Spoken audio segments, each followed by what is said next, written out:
Mackenzie Johnston with Livestock Digital Daily, bringing you your September 26th cattle industry headlines. Brought to you by AgRisk Advisors. They manage your risk so you can manage your operation.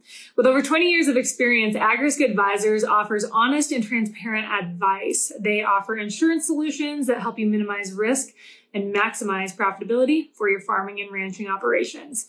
They might not be able to make it rain, but they can sure ease the pain. If you would like to learn more about pasture, range, land, forage insurance, go ahead and reach out to AgRisk Advisors. They can help you understand what PRF insurance is all about and what it can do for your operation. Drovers has reported, even though Switzerland has some of the strictest animal welfare laws in the world, on Sunday, voters had the opportunity to ban factory farming in a referendum that would further tighten animal welfare laws. So when this update was recorded here on Sunday, the results of this vote had not been made known. However, when those results are made public, I will keep you all in the loop. So the referendum sought to make protecting the dignity of farm animals such as cattle, chickens, and pigs a constitutional requirement. New laws would also lower animal stocking rates to meet organic standards. If the referendum is adopted, the government will have the ability to set stricter rules for caring for animals, including giving them access to the outdoors and when it comes to slaughtering those animals. The requirements would also cover imported animals and animal products. The Swiss government, they oppose this proposal, claiming such changes would breach trade accords, increase investment in operating costs, and increase food prices. RFD-TV has reported RCALF USA recently conducted a survey and found 86% of American voters support MCOOL for beef.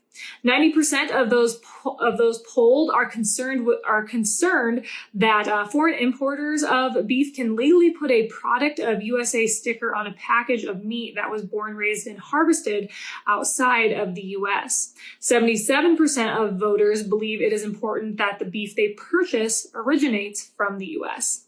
According to RCALF CEO Bill Bullard, the cattle organization's poll makes it clear that an overwhelming number of American voters want Congress to enact mandatory country of origin labeling for beef, and they demonstrated this with the specific support for the American Beef Labeling Act.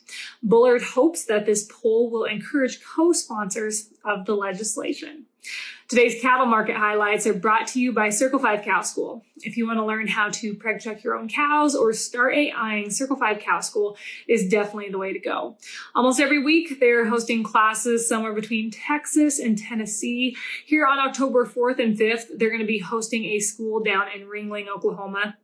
If you're in that area, I encourage you to check it out.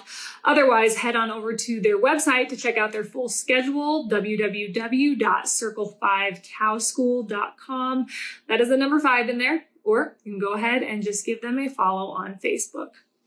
National Beef Wire has reported the U.S. has exported 192,400 head of cattle so far this year. That's down 36.7% from last year. We've sent most of those cattle to Canada, followed by Mexico and Pakistan. The U.S. has imported approximately 952,000 head of cattle so far this year. That's down 6.3% from 2021. 488,000 head of those cattle came from Mexico, down 30% from 2021, and 463,000 head came from Canada, and that is up 47% from 2021. Then when it comes to beef, the U.S. has exported 496.4 million pounds of beef so far in 2022. That's down 1.1% from 2021. South Korea has been the top destination for U.S. beef exports, followed by Japan and Mexico. The U.S. has imported 2.1 billion pounds of beef so far this year. That's up 13.1% from 2021. Most of that beef has come from Canada, followed by Mexico and Brazil. U.S. beef imports from Brazil are up 116% year over year, and imports from Mexico are up 19% year over year. Pasture conditions across the United States continue to deteriorate as the drought worsens. So the top 5 states that have the worst pasture conditions, starting from the top, number 1 is Nebraska, followed by Kansas, Oklahoma, Montana, and South Dakota. And on Friday, the USDA released their cattle on feed report. As of September 1, cattle on feed totaled 11.3 million head. That's only up 0.4% from a year ago, but it's the second highest September 1 inventory recorded since the series began back in '96. Placements in feedlots during August totaled 2.11 million head, also up 0.4% from 2021.